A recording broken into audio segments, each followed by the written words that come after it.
From November 20th to 27th, 2024, I was traveling around the Yucatan Peninsula in the Mexican state of Quintana Roo with my uncle. And it felt like a full circle moment because when I first arrived to Playa del Carmen and Cozumel 5 years ago, it was my first time in Mexico. So that part of the country was what I thought Mexico was. And it hasn't changed all that much since, but I have significantly. And that changed the lens that I saw everything through. In this episode, I'll tell you about my time in Cozumel, Playa del Carmen, and Tulum. We started by flying into Cozumel Airport. If you're planning to go to Cozumel, I highly recommend you go that route. In my last trip in 2019, I flew into Cancun, which requires a bus down to Playa del Carmen and then a ferry across the Cozumel Channel. So I think it's well worth the extra expense to just go straight to Cozumel if that's what you're planning to do. On arrival, there are tons of shuttles and taxis and transportation options that can take you to your hotel, and we went for a shuttle. We had to wait about 20 minutes in the shuttle in the parking lot and ended up paying about 100 pesos each for a less than 10-minute ride to our hotel. So if I were to do it again, I would just walk. You can get to the downtown of Cozumel in 20 minutes by foot from the airport. It's very small island. And one unexpected but welcome surprise was that the weather was really pleasant. I was there in late December and January last time, which I assumed was the coldest months of the year. According to the internet, it's the coldest months of the year, but it was still sweltering. It was so hot I couldn't even sleep at night. But this time I was there in late November and it was very pleasant. It was warm, but not uncomfortably so. And it helped that there was a steady breeze most of the time that we were there. We stayed at the same hostel where I lived for a full month when I was getting my dive master back in 2020. And in fact, this is the room that I lived in while I was here. And this hostel and dive shop, it's called Blue Magic Scuba, has a deal where if you do a 2-tank dive with them, your stay is free. So definitely look into those types of deals if you plan to dive. There's lots of shops with similar deals, so it doesn't matter which one you pick. After we checked in, we rented motorbikes and we used a service. There's lots of them on the island. And I've told a story about this in the past on one of the early episodes of the podcast. I think it was literally episode 2. But this service drops a bike off at your hotel. You sign some paperwork, say I'm responsible for the motorbike, pay 550 pesos, which is about 25 US dollars, and you get the bike for 24 hours. In my previous experience, I actually broke something on the motorbike and had to pay a fee to replace all those broken parts. But this time I was much more careful. I knew what I was doing and everything went smoothly. So the only extra expense I had was the gasoline needed to fill the bike, and that was maybe $3. It wasn't much. And Cozumel is a very small island. It has one major road that loops around it. So we spent that first day riding counterclockwise around this road. We stopped at a fancy hotel for lunch, the Intercontinental. Yeah, we got a gentle breeze, the weather's perfect. Look how blue that ocean is. Super blue. And it was interesting timing because a few days later, there was actually an Ironman race on the island. So the roads were full of super fit people running and biking. And if you looked out on the coast, you'd see people swimming. And that hotel, the Intercontinental, where we got lunch, was one of the places a lot of the athletes were staying at. After lunch, we continued our ride and hit a few beaches along the way. And it was a perfect day. And I felt really safe being on the roads in Cozumel in any vehicle, not just the motorbikes, because first of all, there's very little traffic, just one lane going either direction on the major road. And then in the town, the roads are one ways. And there's really just one major town in Cozumel. The whole island is 88,000 people, so very small. It's not dense. Traffic is not bad. And the scooters and motorbikes honestly probably outnumber the cars.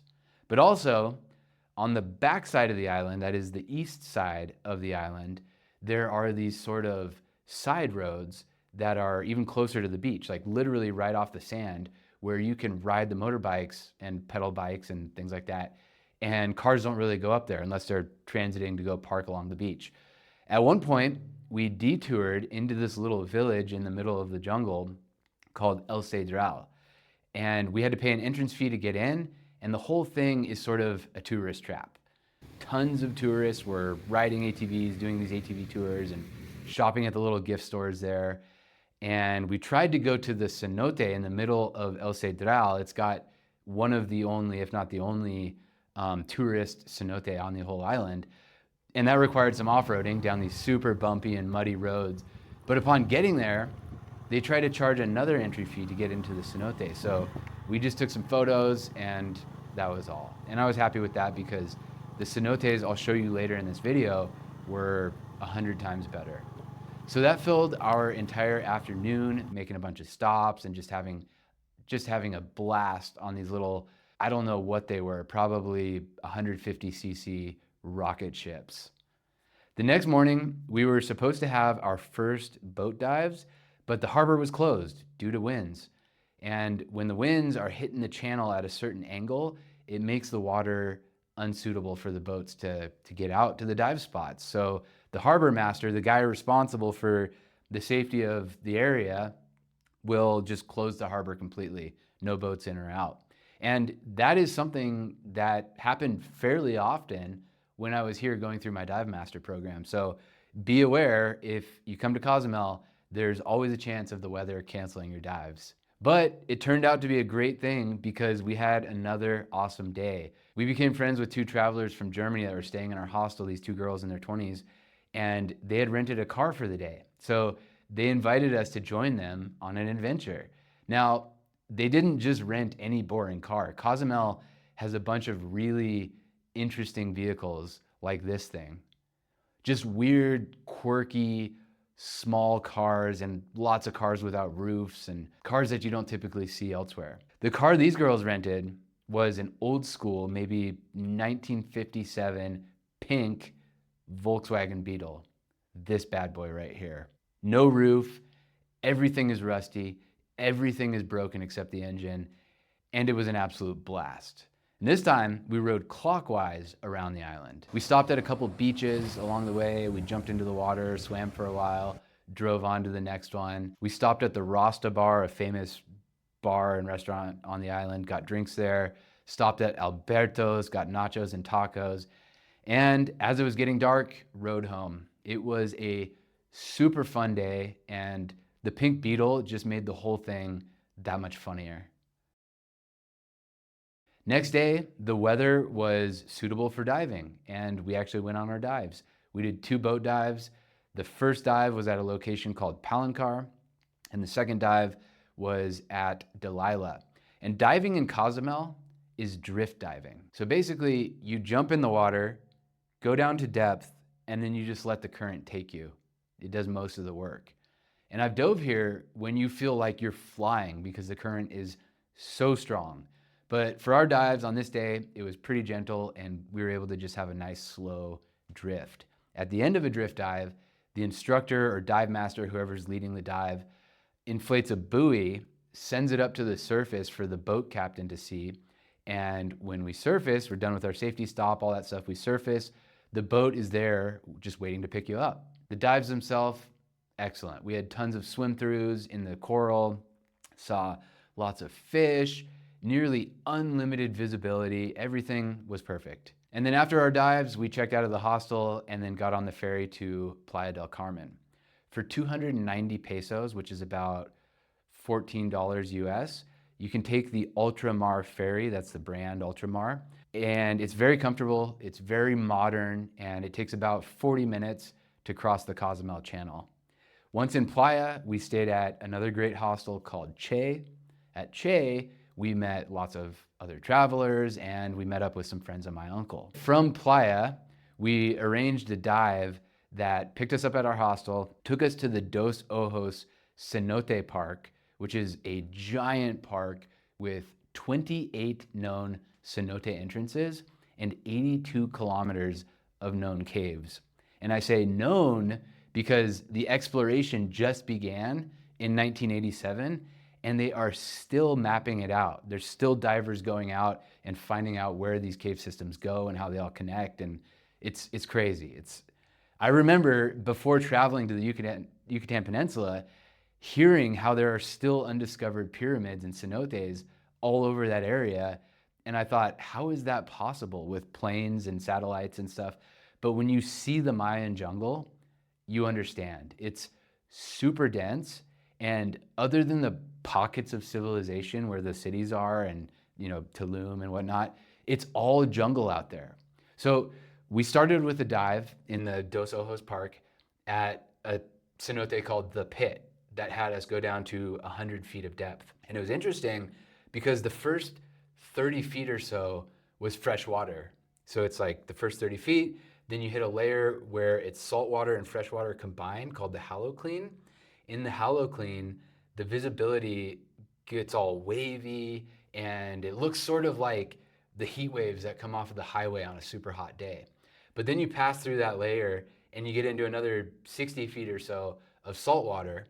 And then at the bottom of that, there's a layer called the tannic acid layer, which is where all the decaying organic matter from dead leaves that fall into the cenote and decomposing animals and organic matter all rests. So it's a darker layer and it has a tint to it, kind of like tea. After that dive, we drove to another site and did 2 more dives at the actual Dos Ojos cenote. So the Dos Ojos is called that because it has 2 entrances. And these dives were very shallow, like 15 to 20 feet. They're very different too. Rather than just going down, you follow a route through the caves. So there's a yellow rope underwater that guides you. So if you follow the rope to the left, you get the route called Bat Cave, where there's a part you can surface and you're in this cavernous area and there's literally bats hanging on the ceiling. And this is all done with diving flashlights, by the way. Otherwise, it's almost completely dark when you're in these tunnels moving through the cenote. After Bat Cave, we swapped out our tanks, got the fresh tanks, and then did the other route to the right, which is called Barbie Lane, because at the turnaround point of the dive, you see an actual Barbie doll under the water with inside the mouth of a toy alligator. Really fun day of diving, and after the dives, the guide dropped us off at our next hostel in Tulum. Now this hostel deserves an honorable mention. It's called Mayan Monkey. It's probably the nicest hostel I've ever stayed at. Less than $20 per night, and it's got breakfast included, comfortable beds, nice bathrooms, a pool, yoga every morning, a co-working space where I actually took a client call while I was there. And it was an all-around excellent hostel. So check it out, the Mayan Monkey in Tulum. We rented bikes from them and rode them about 20 minutes from the hostel to get to the beach. And then we rode all the way down the hotel row until it ends and turns into the Cian Biosphere Reserve, a giant protected reserve. And it cost 105 pesos, about $5 to enter. And we rode our bikes through there until we found a beach that you can walk on. The whole reserve was pretty empty, at least the day we were there. I don't know what it's normally like. But so if you want a private beach, this is the place to go. And that night, we found an awesome beachside taco place called La Eufemia. So if you're in Tulum, check out La Eufemia. The tables are right on the beach. The food is excellent. And after you're done with dinner, you can take a stroll down the beach. It's very nice. When it was time to leave, I took the Train Maya, the brand new high-speed train. It wasn't high speed. I think I could have run faster than it. But I'm working on a standalone video about Train Maya, so stay posted for that. Anyway, reflections and lessons learned. 5 years ago, this area of Mexico was all I knew in this country, the country that I now live in. So I thought this is what Mexico is: tourism and the endless shops selling crap that nobody needs, and endless waves of cruise ship passengers making port calls, and everywhere you walk, someone's trying to sell you a tour or get you to ride in their taxi. It's exhausting. But now I see it for exactly that. That's not the Mexican culture, and that's certainly not how the country is outside of those very small bubbles of tourism. So it makes me see that area very differently than I did before. It hasn't changed, but me and my perspective has. So it makes me wonder, what else do I see from a limited perspective that will be totally different in a few years? And the answer, of course, is everything. If I'm learning, if I'm growing, my perspective is always broadening, and no two experiences are ever the same. Another example of that perspective is prices. In Mexico City, I'm used to paying about 15 pesos to 20 pesos, which is 75 cents to $1 per taco. In the Yucatan, in these tourist areas, I should caveat, tacos were 4 or 5 times more expensive. I'm talking 60 to 75 pesos per taco, which is like 3 to 4 US dollars. But the thing that makes travel fun and valuable as a teacher of lessons, but also at times I should say extremely frustrating, is when things go completely wrong on the road. If you want to hear about my mishaps riding on Train Maya, click this video next, where I show you why Train Maya is not ready and why I don't recommend it.